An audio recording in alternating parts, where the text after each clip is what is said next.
നമ്മൾ നേരത്തെ സൂചിപ്പിച്ച വാർത്തയുടെ വിശദാംശങ്ങളിലേക്കാണ്. ഇനി അയോധ്യ പ്രതിഷ്ഠാ ദിനത്തിൽ അവധി പ്രഖ്യാപിച്ച് കോൺഗ്രസ് ഭരിക്കുന്ന ഹിമാചൽ പ്രദേശ്. BJPയുടെ രാഷ്ട്രീയ പരിപാടി എന്ന കോൺഗ്രസ് വിമർശനം നിലനിൽക്കുമ്പോഴാണ് ഹിമാചൽ സർക്കാരിന്റെ അവധി പ്രഖ്യാപനം. അച്യുതൻ വിവരങ്ങളുമായി ഇപ്പോൾ ചേരുന്നുണ്ട്. അച്യുതൻ, ഇത് രാഷ്ട്രീയമായും പ്രധാനപ്പെട്ട ഒന്നാണല്ലോ അച്യുതൻ, ഈ അവധി പ്രഖ്യാപനം. എന്തൊക്കെയാണ് വിവരങ്ങൾ?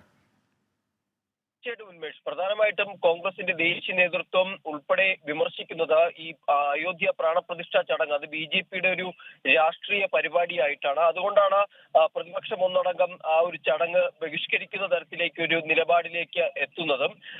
എന്നാൽ ആ ഒരു സാഹചര്യം നിലനിൽക്കുമ്പോഴാണ് ഈ ദിനത്തോടനുബന്ധിച്ച് ഹിമാചൽ സർക്കാർ നാളെ ഈ സമ്പൂർണ്ണ അവധി ഇപ്പോൾ പ്രഖ്യാപിച്ചിരിക്കുന്നത്.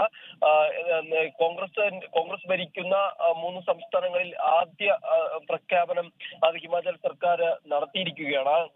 രാഷ്ട്രീയ വിമർശനങ്ങൾ കോൺഗ്രസ് ദേശീയ നേതൃത്വം ഉന്നയിക്കുന്ന ആ ഒരു സമയത്ത് കൂടിയാണ് ഇത്തരമൊരു തരത്തിലേക്ക് ഹിമാചൽ സർക്കാരിന്റെ തീരുമാനം എത്തുന്നത്. നേരത്തെ BJP സർക്കാരുകൾ ഭരിക്കുന്ന സംസ്ഥാനങ്ങളിൽ ശരി അച്യുതൻ, ഹിമാചൽ പ്രദേശ് സർക്കാർ അവധി പ്രഖ്യാപിക്കുന്നു. ഇടപെടുന്നത് ശബ്ദം അത്ര വ്യക്തമല്ല അച്യുതൻ, ഒരു ചെറിയ വ്യക്തത കുറവുണ്ട്, അതുകൊണ്ടാണ് ഇടപെടുന്നത്. ഏതായാലും ഹിമാചൽ പ്രദേശ് കോൺഗ്രസ് ഭരിക്കുന്ന ഒരു സംസ്ഥാനം അയോധ്യ പ്രതിഷ്ഠാ ദിനത്തിൽ അവധി പ്രഖ്യാപിക്കുന്നു എന്നുള്ളത് രാഷ്ട്രീയമായി പ്രധാനപ്പെട്ടതാണ്. കോൺഗ്രസ് ദേശീയ നേതൃത്വത്തിന് അക്കാര്യത്തിൽ വിശദീകരിക്കേണ്ടി വരും.